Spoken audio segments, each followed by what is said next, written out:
Sore semuanya, ketemu lagi bersama aku Adi. Kita mau nge-review sedikit tentang film Cutnya Adin ya. Tapi sebelumnya aku mau ngucapin selamat bergabung atau selamat datang di channel YouTube aku, yaitu Edukasi Kakak.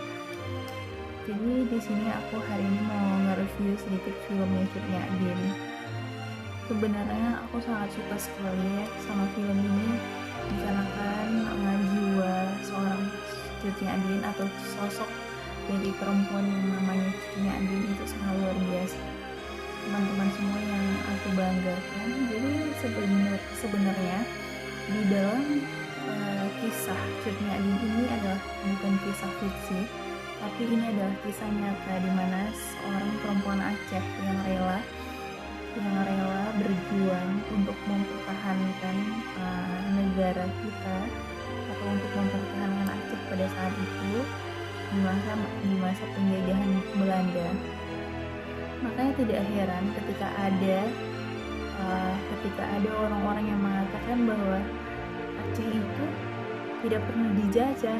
Aceh itu ya memang faktanya Aceh tidak pernah dijajah, dalam artian Aceh tidak bisa dijajah sampai bisa ditaklukkan seperti itu. Jadi banyak banget pahlawan-pahlawan yang kita lihat ya, yang kita tahu dari Aceh. Ada Cutnya Adin, Cut Mutia, ada Tengku Umar, dan masih banyak lagi yang tidak bisa disebutin satu persatu.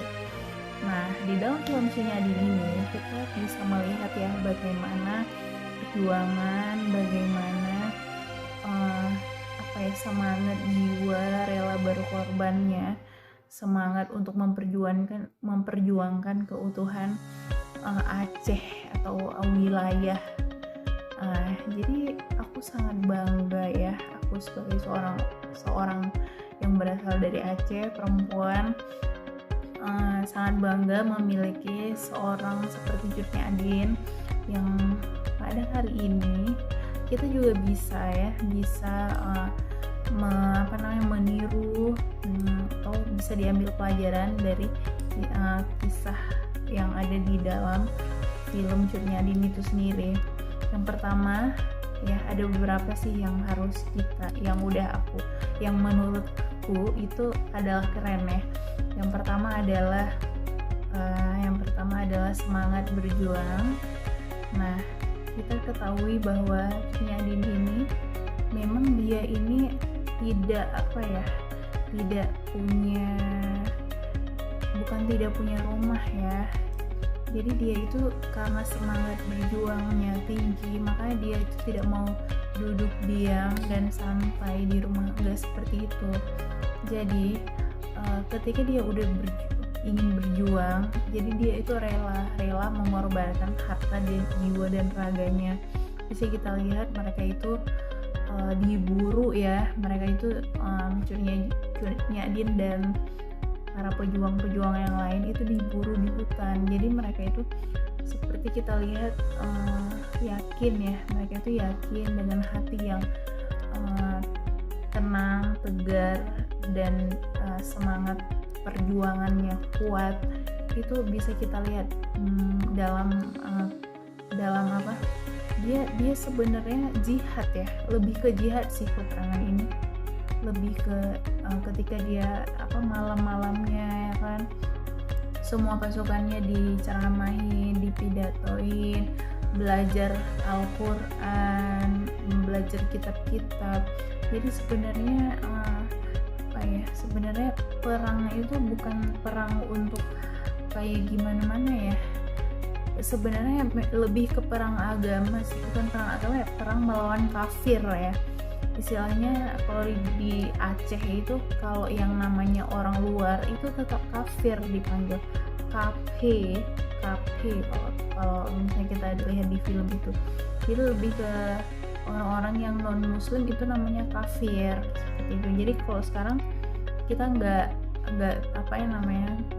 heran kalau misalnya kita juga orang Aceh, ada beberapa orang Aceh juga ngatain kalau misalnya kafe ya, naik Jawa kafe seperti itu orang luar negeri, bukan hanya dari Eropa dan lain. Pokoknya kalau memang yang udah masuk Aceh, yang selain dari kayak kayak apa namanya, selain dari Malaysia ya. Kalau Malaysia lebih ke ini sih, lebih ke kayak Melayu, mereka bilang bukan kafir. Tapi kalau memang udah di luar dari Asia, itu tetap di luar dari apa, Indonesia, Malaysia, itu lebih ke kafe seperti itu. Itu namanya dalam artian itu adalah orang kafir yang beragama non muslim. Oke, itu yang pertama. Yang kedua adalah teguh ya. Aku lihat ya, akhirnya di sini dia teguh pendirian. Dalam artian dia tidak mau menyerah, dia kekeh banget gitu. Bisa kita lihat ya bagaimana orang-orang di sekeliling dia yang udah mau menyerah, tapi dia tidak mau. Kenapa? Karena memang dia sangat kekeh, sangat tidak pantang menyerah gitu. Jadi ini sifat yang memang harus kita ambil ya dari seorang Cut Nyadin. Jadi aku sangat salut banget ketika misalnya semua tentaranya itu yang lain, semua pasukannya itu udah cutnya kita tidak punya lagi harta benda, kita tidak punya apa-apa, kita udah lemah, nggak ada lagi makanan katanya seperti itu. Tapi Cut Nyadin apa, dia bilang ada Allah yang bakal bersama kita, ada Allah yang bakal ngebantu kita sebisanya kita harus berjuang, tidak boleh menyerah seperti itu kata dia. Sehingga dia menjual kayak emas yang dia miliki, perhiasan dan lain-lain untuk membeli senjata kan pada saat Tupu Umarnya itu sudah meninggal. Jadi memang perjuangannya itu hebat banget, dan cara bernegosiasinya dia juga luar biasa ya kan. Sehingga dia seumur hidup dia itu ya dia dedikasikan untuk bangsa, untuk Aceh dan untuk agama sih menurutku. Dan itu yang membuat aku tuh sedih banget ya ketika misalnya menonton filmnya yang pertama. Masya Allah, luar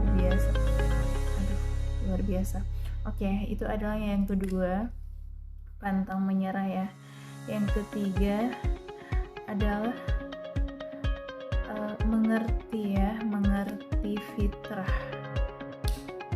Mengerti fitrah dalam artian gini, aku melihat ya kalau misalnya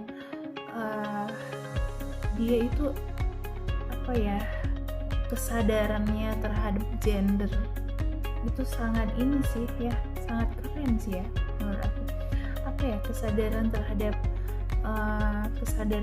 misalnya kita perempuan, dia juga peduli loh terhadap misalnya seperti ketika yang dia bilang kan, yang dia katakan sama anaknya yang bernama Kambang, kamu sudah besar dan kamu sudah bisa untuk menikah gitu. Jadi dia itu tidak mengenyampingkan juga untuk pernikahan gitu. Itu yang aku kayak salut banget ya. Misalnya ya udah, apa sih yang kamu pikirkan lagi, kalau udah waktunya menikah ya udah kamu menikah gitu kan. Biasa ya Cut Nyadin aku. Jadi itu memang yang mungkin dia paham ya kalau anaknya itu memang sudah dewasa dan dia menyuruh untuk menikah.